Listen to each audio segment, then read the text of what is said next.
Welcome back to At Home Learning Live. I am so excited about today's episode. I had to get this special shirt out for this episode because I think it fits in perfectly. Growing old is mandatory, growing up is optional.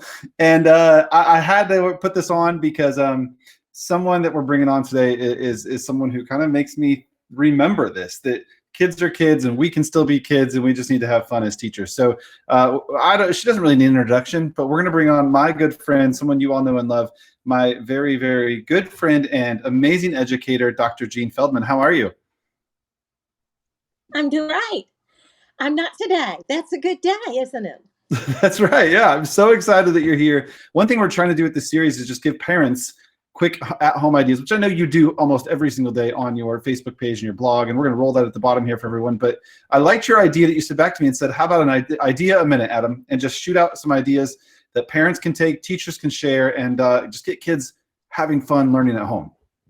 Sounds perfect to me. And I am such a hands-on person. I think the more time children spend in front of a screen, the more they need these hands-on activities. And most of your children are in the age of industriousness. That's a stage that Eric Berne wrote about 100 years ago. And it means they like to make things. Kids are always making things and piddling with things and doing things.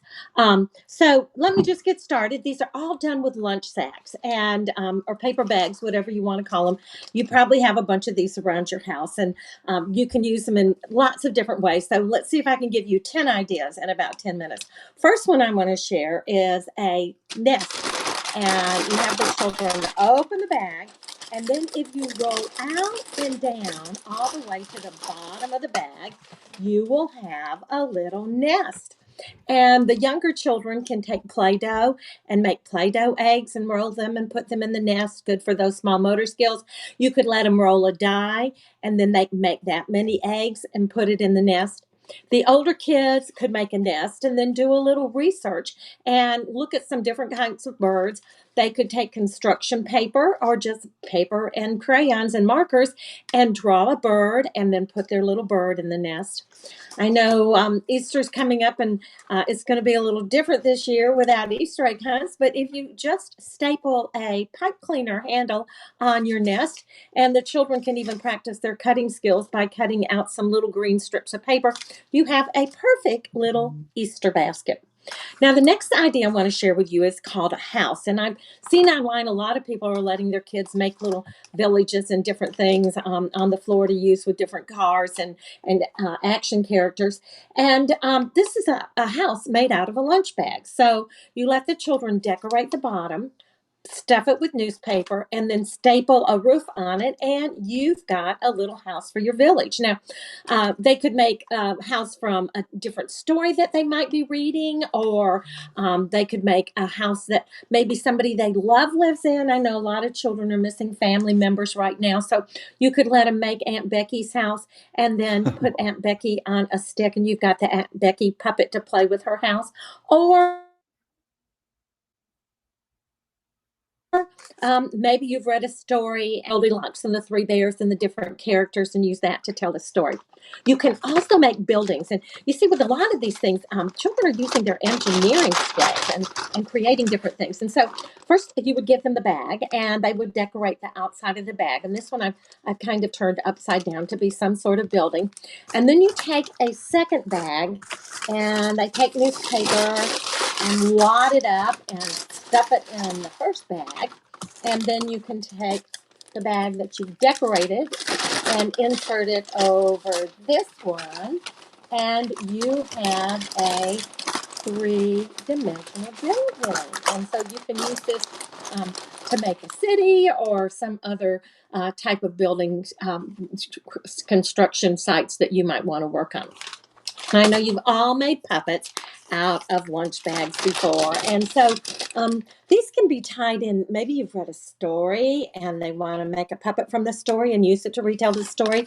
Maybe they want to make a puppet about what they want to be when they grow up, or about a hero that they might have. You can tie this in with almost any concept, unit, anything that you are talking about in with your children.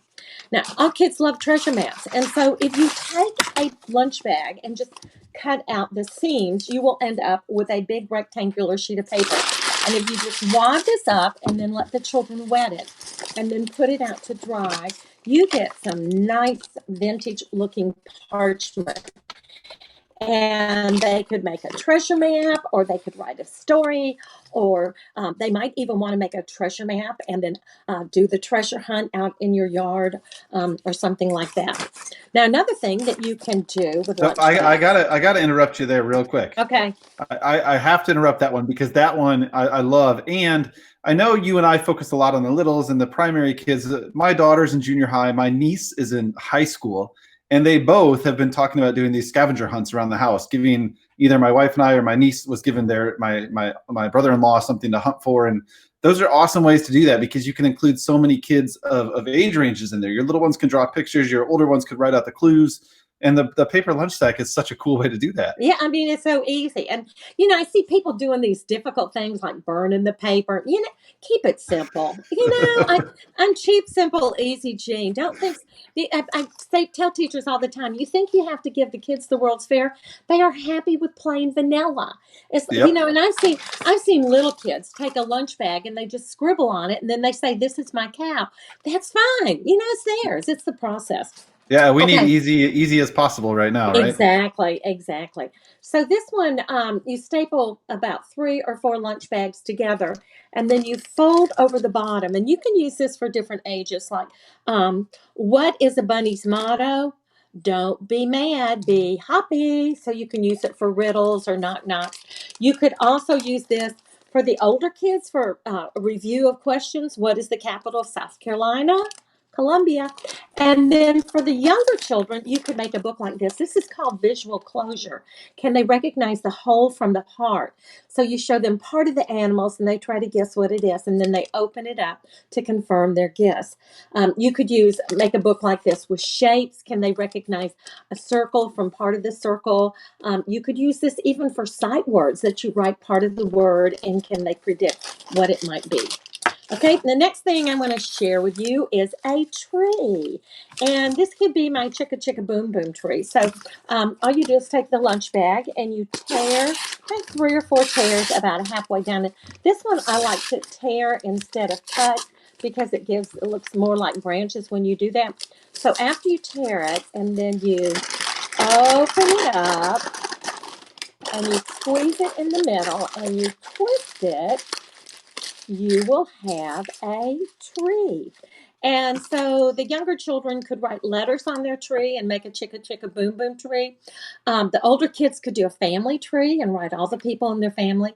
I've also used this for different holidays and seasons. This time of year, you can give them pink or yellow or white tissue paper and they tear it and wad it up and glue it on there and they can have a spring tree.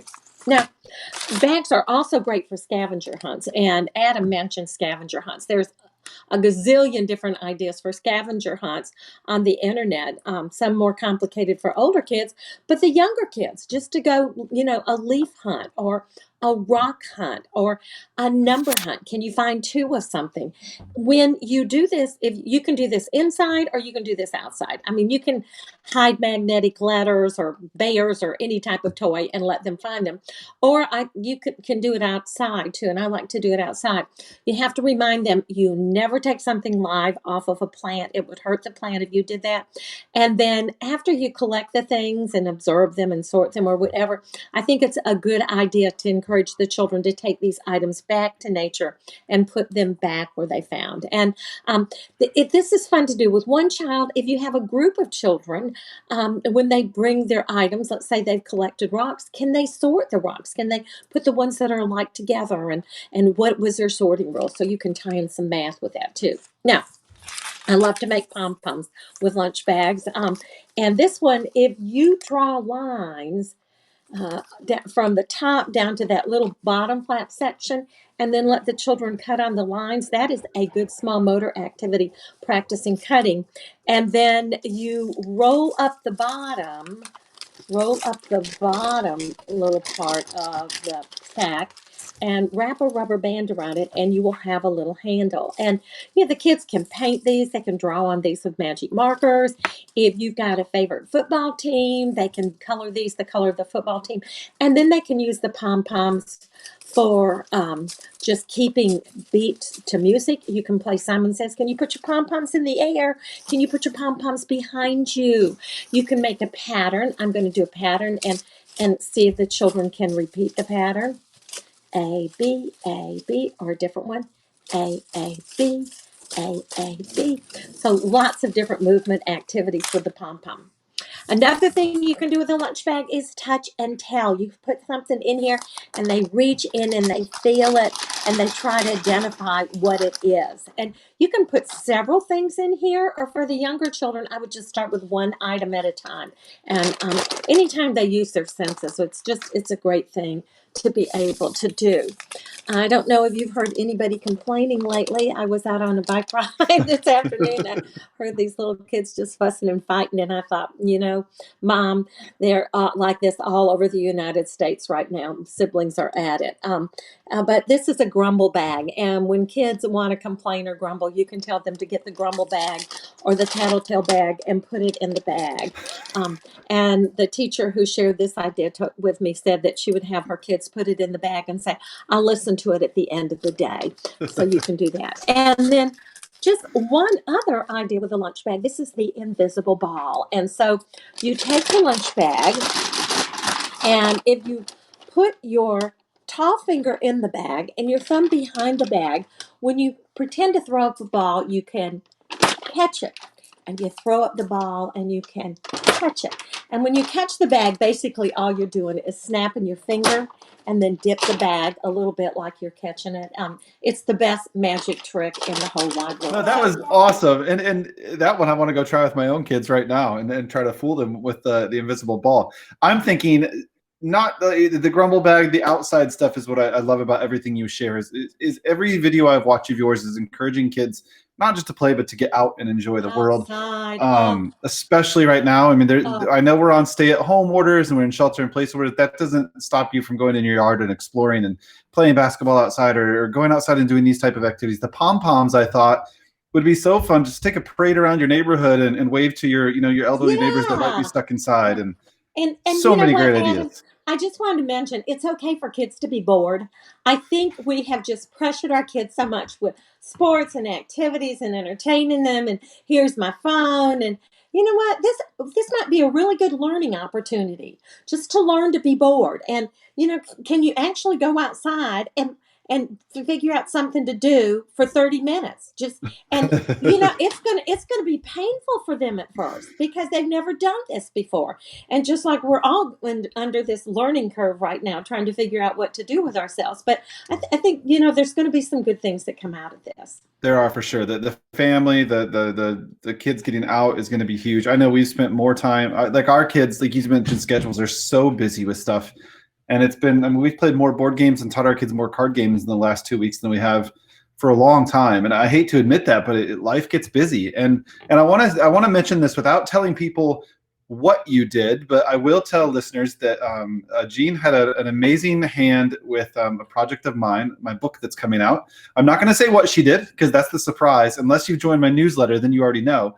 But there's something that we talked about a lot with that, about the bringing boredom back and getting kids just being kids again. So I cannot wait to release that and let Dr. Jean share her expertise with all of you in a certain way.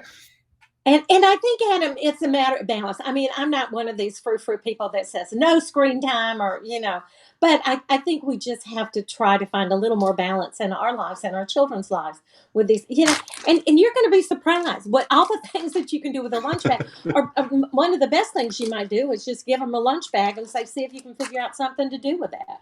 Right. I mean, we don't have to think of all these ideas. They're much more creative than we are. Yeah, and I know you don't stop at lunch bags, and I'll share links in the comments of your YouTube videos, your Facebook, because you're on Facebook Live almost daily, if not daily, sharing ideas just like this, but with other household items, right? Yes, yeah. Cheap, simple, easy, Jean. That's the that's the beauty of it. And I think when we do these simple things, we inspire our children to take lunch bags and just use their imaginations, and it's a great thing. That's what we need. We need more creative, imaginative people. I think that's a perfect spot to stop. So we'll share out YouTube, Facebook, all your social media. I want to get you in front of kids and adults everywhere. So thank you so much for your time and for all you and continue everybody to do. kiss your brain for being so smart. Kiss Love your it. heart for being so kind. Love you guys. See you later.